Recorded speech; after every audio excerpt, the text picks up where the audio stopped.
Hello everyone. So today we will study about humerus bone.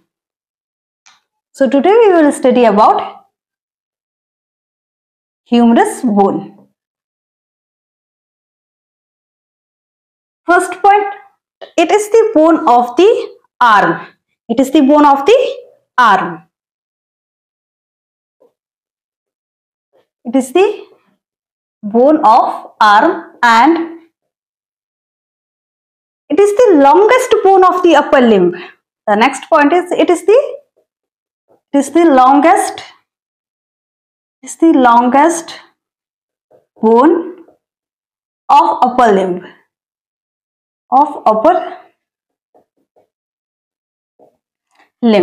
Now, for this study, we will divide humerus bone into three parts. We will divide humerus bone into three parts, that is upper and this. So this is the anterior view of the humerus bone. So this is the upper end. This is upper end. And then the shaft, and then the shaft. This is the upper end. This is the upper end. This is the shaft, and this is the lower end. The lower end. Now, for study we will divide the humerus bone into how many parts? Three parts: the upper end, the shaft, and the lower end. Now, first we will see side determination. Side determination. Here the first point is, now we can see it is clearly visible that the upper end is round. It is clearly visible that the upper end is somewhat round and the lower end is flattened. Look, the lower end is flattened. The upper end is round and the lower end is flattened. Flattened from side to side. So, the upper end is round. The upper end is round and the lower end is flattened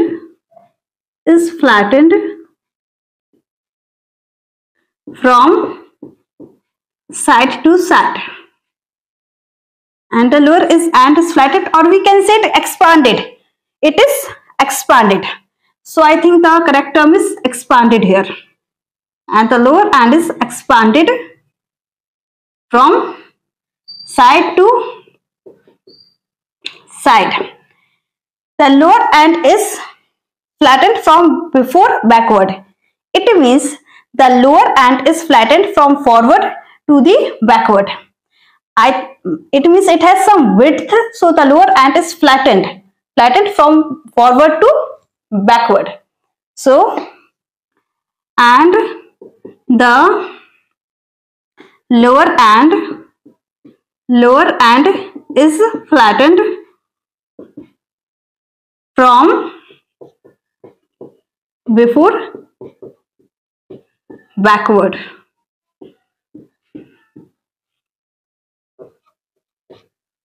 Now the third point, this is the first point. After this, the second point is, here the head is directed medially. This is the medial, this side is medial and this side is lateral. So the head is directed medially. Head is directed medially and it is upward and backward. The head is directed medially, upward and backward. The head is directed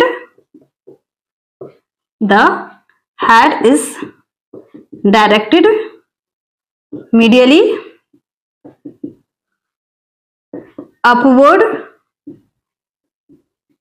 The head is directed medially, upward and backward.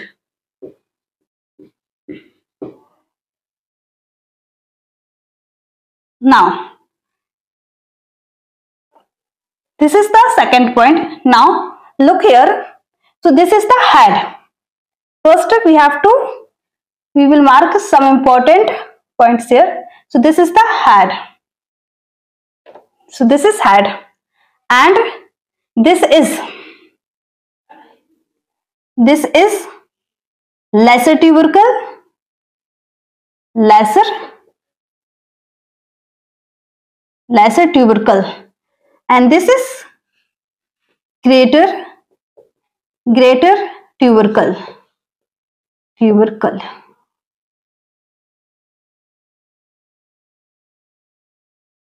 So the lesser tubercle is an elevation and it projects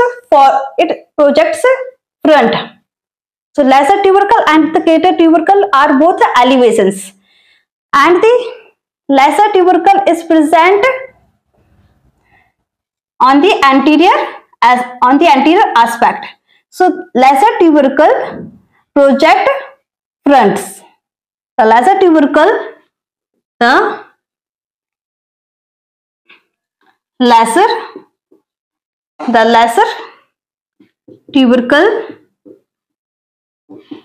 is an elevation.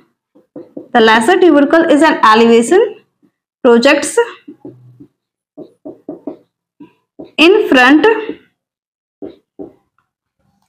and it is limited laterally by the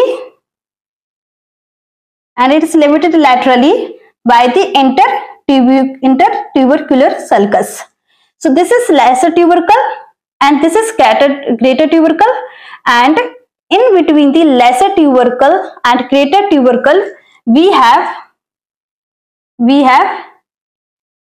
intertubercular sulcus. Intertubercular sulcus is also known as bicipital groove. So the lesser tubercle is limited laterally. This is lateral side. So the lesser tubercle is limited laterally by the intertubercular sulcus. This means on the lateral side of lesser tubercle, intertubercular sulcus is present. So the lesser tubercle is an elevation, projects in front, and it is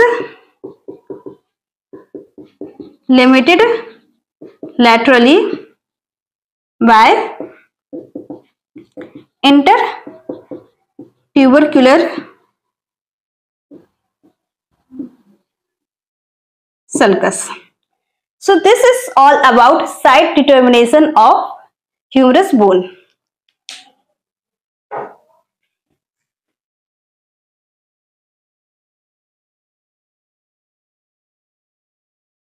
Now we will see the upper end of humerus bone. After this, now we will see the upper end of humerus bone, and we will cover it in points. So this is the head. We will cover it in points. So this is the head. This portion is the head. This portion is head. So the head is directed medially upward and backward. The head is directed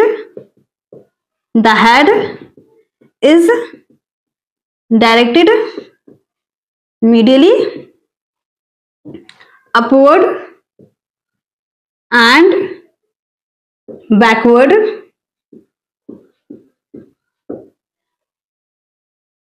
It forms the 1/3 of sphere. So the head forms 1/3 of the sphere. This head articulate. Look here. This side. So this is the humerus bone. So this is the head here, and head articulates with the scapula bone here. Backward there is a scapula bone. So the head articulates with the scapula bone. From where it articulates with scapula bone? So it will articulate with glenoid cavity of scapula bone.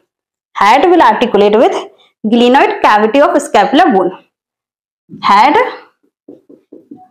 articulate with glenoid cavity of scapular bone. Head articulate with glenoid cavity of scapular bone to form shoulder joint. And this head is covered by hyaline cartilage. So it is covered by hyaline cartilage. Hyaline cartilage. Now, this line present here, the line present here represents the anatomical neck.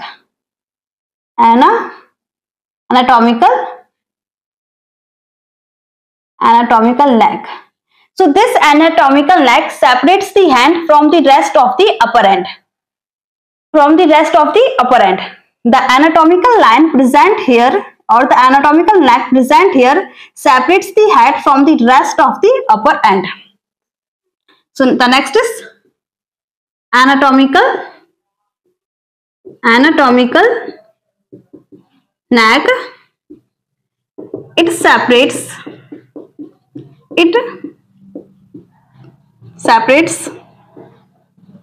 head from rest of upper end. After anatomical neck, now this is the lesser tubercle, and we have already marked here that this is the lesser tubercle. So lesser tubercle is next point is the lesser tubercle. The lesser tubercle, it is an elevation on the anterior aspect of the on the upper end of the humerus bone. It is an elevation. It is elevation on the anterior aspect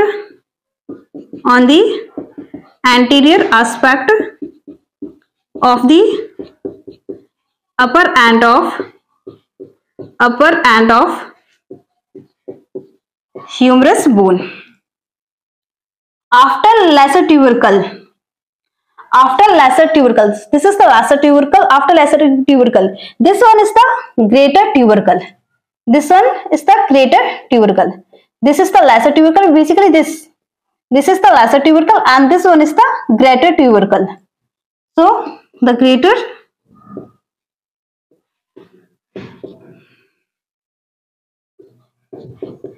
tubercle.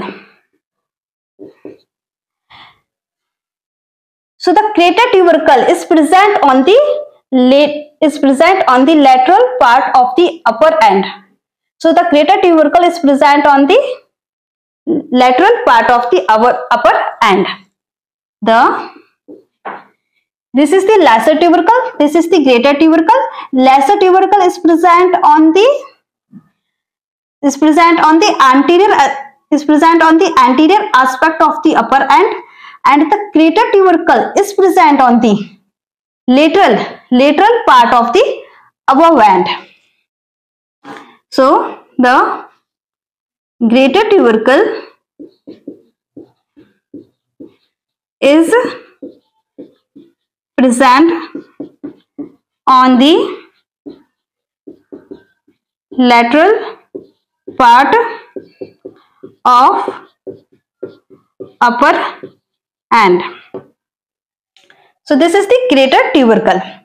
Now after this is the head. We have seen this is the head. This is the anatomical neck. This is the lesser tubercle. This is the greater tubercle. Now between the greater tubercle and the lesser tubercle, we have intertubercular sulcus or bicipital groove. So the next point is about the intertubercular sulcus. The intertubercular sulcus. It is also called the bicipital groove. It separates the lesser tubercle, and the lesser tubercle is present medially, whereas the greater tubercle is present laterally. So it separates the lesser tubercle from the anterior part of the greater tubercle. So this is greater tubercle, and this one is its lateral part, and this one is its anterior part. So it separates the lesser tubercle from the greater tubercle. In short, we can write that intertubercular sulcus is the space between the lesser tubercle and the greater tubercle, or we can say it separates the lesser tubercle from the greater tubercle. It separates the lesser tubercle from the greater tubercle. Now the intertubercular sulcus has two lips. This is medial lip and this is lateral lip. So I am reviewing these all the terms because no space is present here and we have already seen these terms. So after this, now I will write new terms here. Okay. So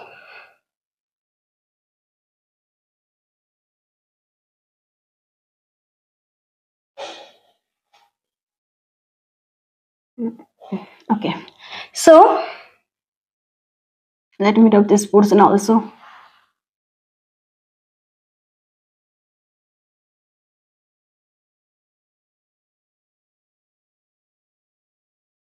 Okay, so this one is the medial lip,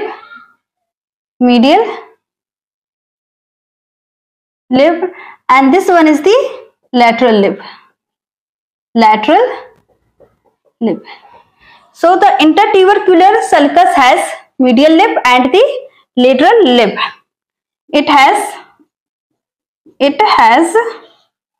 medial lip and lateral. It has medial lip and the lateral lip. So this is all about intertubercular sulcus. After intertubercular sulcus,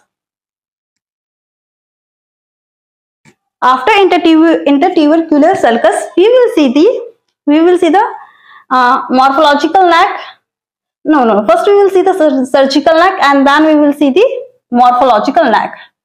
Surgical neck. So surgical neck, I am marking here. Suppose this is the surgical neck. So the surgical neck, this one, surgical neck mainly separates. It mainly separate the head.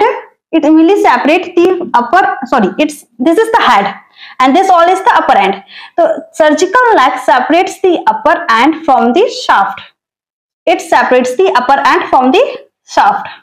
So surgical neck separates the upper end from the shaft. Now after surgical neck, we will see morphological neck. Morphological neck. morphological neck is present 0.5 centimeter below surgical neck. So this is the surgical neck, and below surgical neck this is the morphological neck. I hope it is clearly visible. So this is the surgical neck, and below the surgical neck this one is the morphological neck. This is the surgical neck, and this one is the morphological neck. So it present 0.5 centimeter below surgical neck, and it represents epiphyseal line.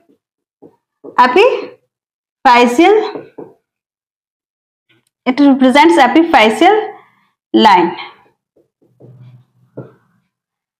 So this is all about the upper end of the humerus bone.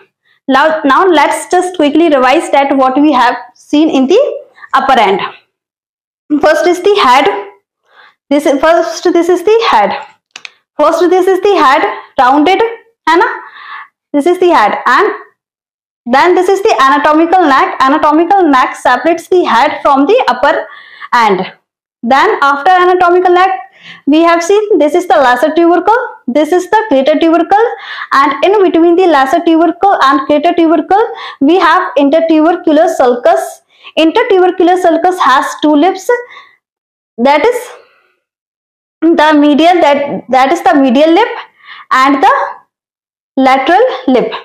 Now we have the surgical neck, and the surgical neck mainly separates the upper end from the shaft, and 0.5 centimeter below the surgical neck we have the morphological neck, and it represents the epiphyseal line from here till here. It's the in shaft the upper end is rounded. The upper portion, so the upper portion is rounded, whereas the lower portion, upper portion is rounded, whereas the lower portion is triangular in shape. In shaft, the upper portion is rounded, whereas lower portion is triangular in shape. It's triangular in shape.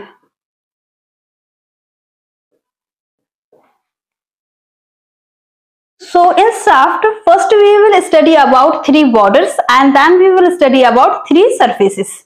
So in shaft we will study about three borders, and these three borders are the anterior border,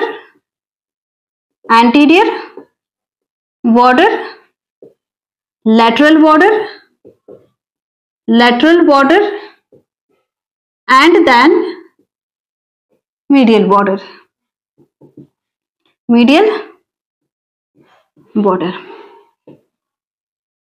So we will mark here in the diagram that this is the anterior border.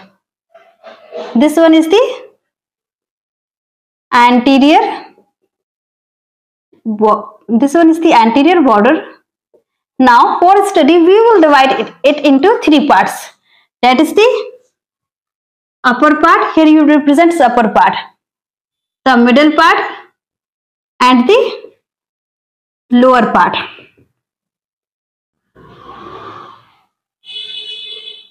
So here see, we know that this is the lateral lip of intertubercular sulcus. So the lateral lip of intertubercular sulcus forms the upper 1/3 part of the anterior border. The anterior border, its upper 1/3 part is lateral intertubercular sulcus. So upper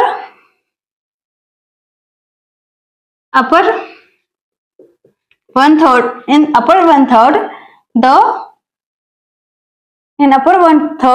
the lateral lip of intertubercular sulcus. The lateral lip of intertubercular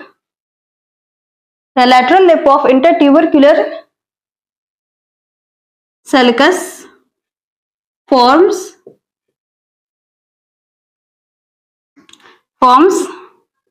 upper one third part of anterior border. Now let's come to the middle. In middle it is represented by the anterior margin of the deltoid tuberosity. Now here is deltoid tuberosity. So this is deltoid tuberosity. Basically the deltoid tuberosity, it has a V shape like this. So this one is deltoid tuberosity. This one is deltoid tuberosity. So it represents the anterior. This is the anterior border. So it will represent the anterior margin of the deltoid tuberosity. We have to understand it like this, that this is the anterior border and that this portion is present backward. So it represents the anterior portion of the deltoid tuberosity. It represents the anterior margin of deltoid tuberosity. So the middle part represents anterior margin of deltoid tuberosity. Now the lower end. So this is the lower end. So the lower end of this is the lower part, not lower end, sorry, this is the lower part. So the lower part of the anterior border is smooth and rounded. The lower part of the anterior border is smooth and rounded. The lower part is smooth and rounded. So just quickly revising what we have studied just now. We have seen the anterior border and we have divided into three parts: the upper part, the middle part and the lower part. The upper 1/3 part is formed by the lateral lip of intertubercular sulcus. The middle part represents the anterior margin of the deltoid tuberosity and the lower part is smooth and rounded. Now we will see the lateral border. So this is the anterior border, this one. Now this is the lateral border. Now again for study we will divide the lateral border also into three parts, that is the upper part, the middle part and the lower part. We will divide it into three parts: the upper part, the middle and the lower part. So it is said that, or we cannot easily observe the lateral border in the upper. We cannot easily observe the lateral border in the upper part. In the upper part, as we have studied just now, that the upper portion is rounded. So there is no border. So the lateral border is less prominent in the upper part, or it is not traceable in the upper part, because the upper part is rounded. And if it is rounded, then there are no borders. That is why less prominent in the upper part. So the lateral border is less prominent in the upper part.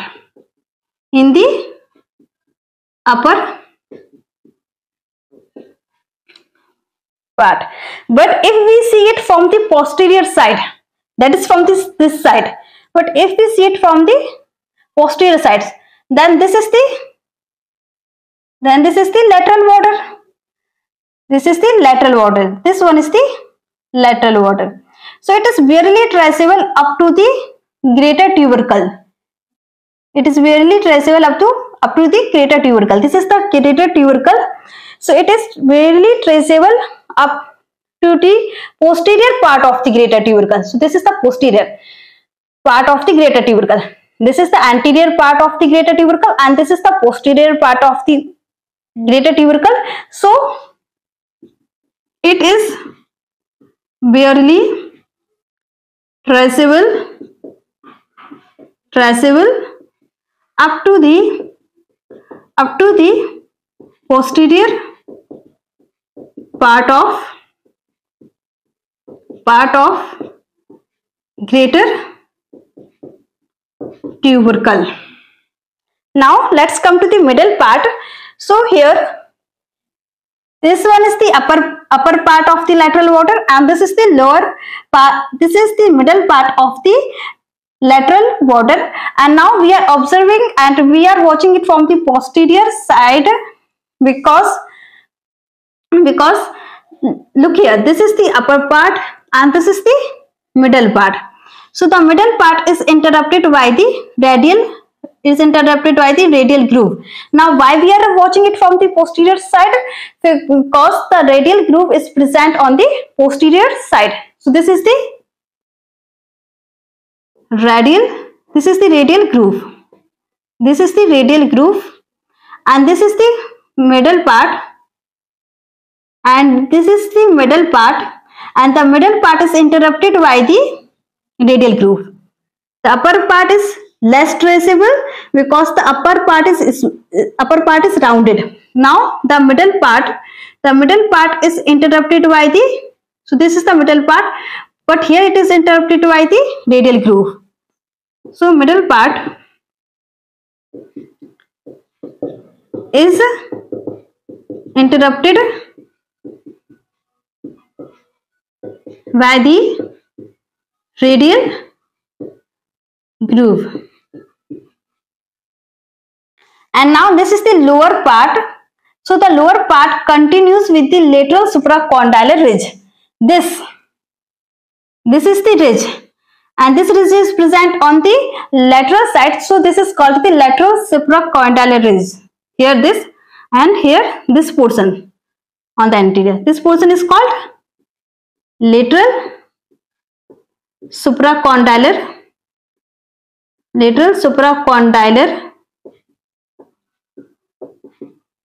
ridge.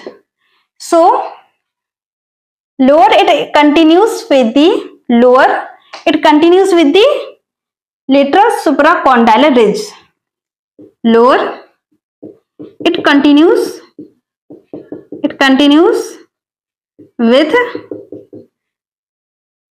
lateral supracondylar ridge. So now just quickly revise the lateral border. Lateral border, we have divided it into upper part, the middle part, and the lower part. So upper part, it is less prominent, but it is barely traceable up to the posterior aspect of greater tubercle, and the middle part, it is interrupted by the radial groove. In lower part, it continues with the lateral supracondylar ridge. Now we will see the medial border. Again, for study we will divide it into three parts, that is the upper part, middle, and the lower part. So this is the lateral border, this is anterior border, this is lateral border, and now this is the medial border. So the medial border, this is the medial border. How it, I am tracing the medial border. This is the medial border. This complete is the this and this complete is the medial border. It is just like that. This is the medial border. So upper it forms the medial lip of intertubercular sulcus. Upper it forms the medial lip of intertubercular sulcus. Now this upper it forms the medial lip of intertubercular sulcus. Middle it is represented by the rough strip. Middle it is represented by rough strip, and lower it forms this portion, and lower it forms the medial supracondylar ridge. So this is the medial supracondylar ridge. Medial supracondylar ridge. So lower it forms the medial supracondylar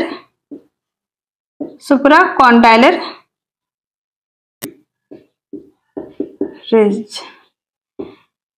So this is all about the three borders of the shaft.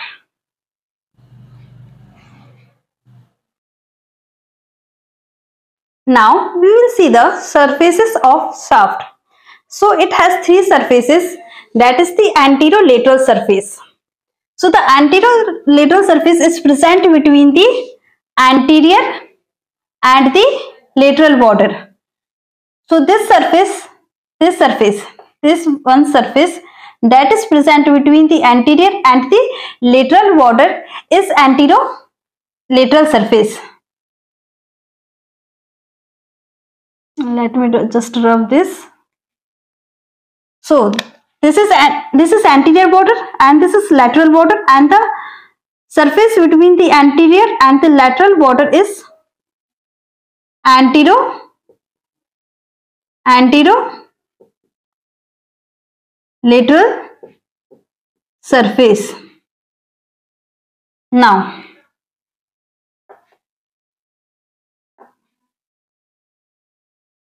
the surface between the anterior border and the medial border, this one surface from here, this one surface, the surface between the anterior border and the medial border is called anteromedial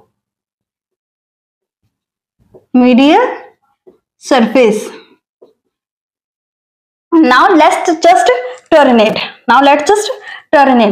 So we will see the posterior aspect.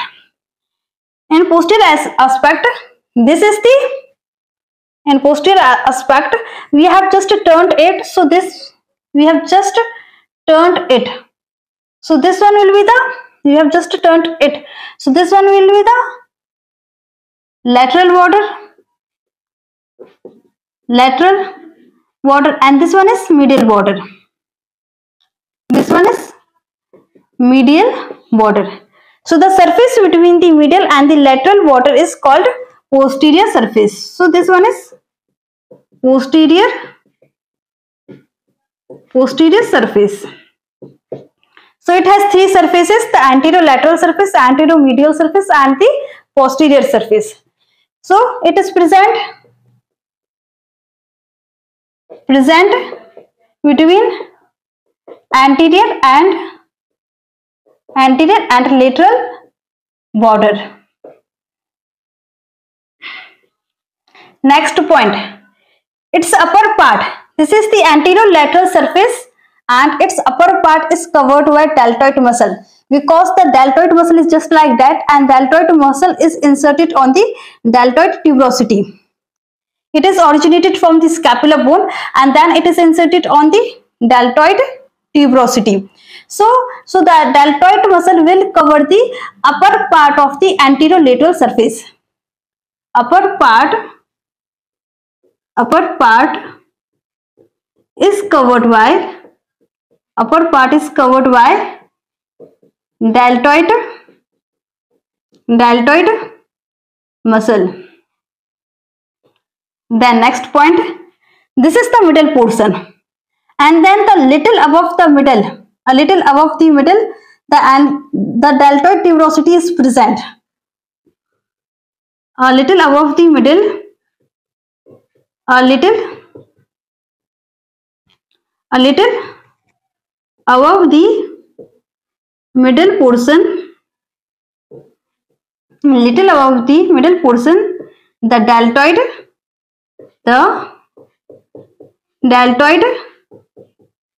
tuberosity, is present. Now, just behind the deltoid tuberosity, that is this part, just behind the deltoid tuberosity, this is the radial groove, and this radial groove run downward and it will come to the forward. The radial groove run downward and forward across the surface. So just behind the deltoid tuberosity, what we will see? We will see the radial groove, and this radial groove is running downward and it is coming to the forward. And it is coming to the forward side. From here it is coming to the forward side. So just behind the deltoid tuberosity, just behind the deltoid tuberosity, the radial groove run downwards and forward.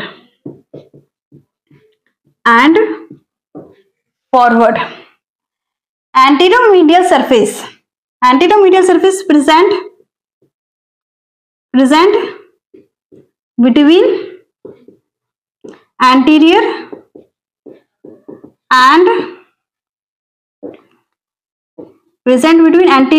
medial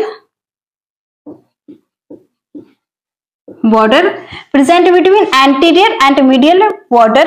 The upper part forms this is the anteromedial surface, and the upper part form the floor of the intertubercular sulcus. This is the lesser tubercle, this is the greater tubercle, and in between the lesser tubercle and the greater tubercle we have the intertubercular sulcus. So this is the floor of the intertubercular sulcus, and the upper part of the anteromedial surface forms the floor of the intertubercular sulcus. So the upper 1/3 part forms the floor of intertubercular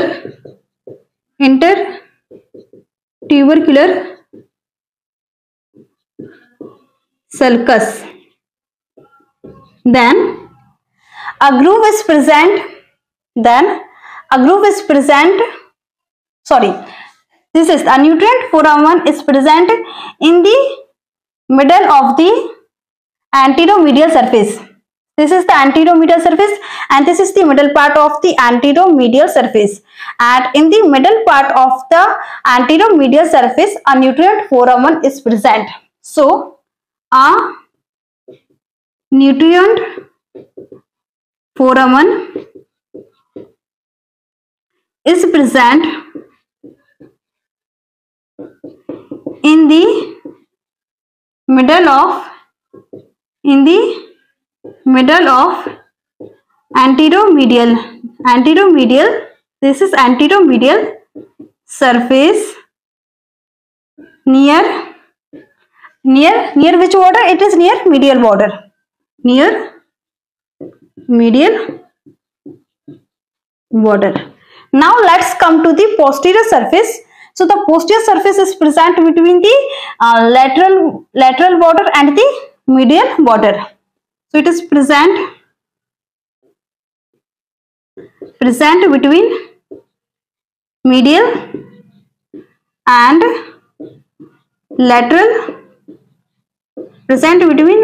and lateral border. Upper part is marked. This is the upper part. This is the middle part. So upper part is marked by the lateral ridge. Upper part is marked by the lateral ridge. Upper part is marked by lateral ridge. Lateral ridge. And this is the middle part. So the middle 1/3. This is the middle. So the middle 1/3 part is crossed by the radial groove. The middle 1/3 part. The middle 1/3 part is crossed by